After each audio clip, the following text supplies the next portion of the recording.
చెప్పు కేసీఆర్, నీకు దమ్ముంటే నువ్వు పర్ క్యాపిటల్ 3.17 లక్షలు అని చెప్పినావు కదా, మరి ఈ లెక్కన తెలంగాణ రాష్ట్రంలో ఒక్కనికి తెల్ల రేషన్ కార్డు ఉండొద్దు కదా నీ లెక్కల ప్రకారం? అలా సార్ అదే 3,17,000 నాకు ఎందుకు వస్తుంది ఇంకా తెల్ల రేషన్ కార్డు? ఎందుకు వస్తే తెల్ల రేషన్ కార్డు రావద్దు కదా?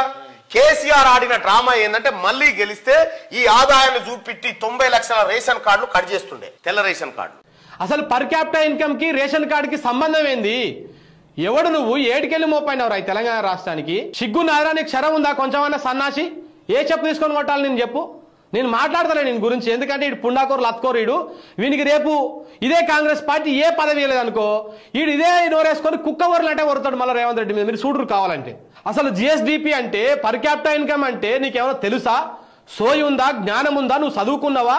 నీకు చదువు చెప్పిన సన్నాసేవాడు ఆ తలసరి ఆదాయం చూపించి రేషన్ కార్డు కొట్టేస్తారనేటువంటి థీరీ ఉంది చూస్తావా?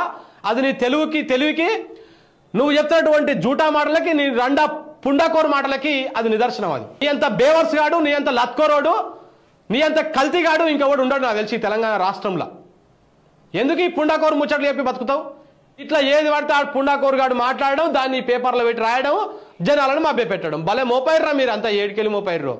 వాడికి నిజంగా ఏం తెలియదు. అది ఆ చూసే జనాల కన్నా కొంచెం అని ఉండవు. మీకు దండం పెట్టాలరా నాయన. ఇలాంటి బ్యాచ్ని మీరు ఏ విధంగా ఎంకరేజ్ చేస్తున్నారో, ఎట్లా నమ్ముతున్నారో వాళ్ళ మాటలో అర్థమవుతుంది ఇప్పటికి కూడా.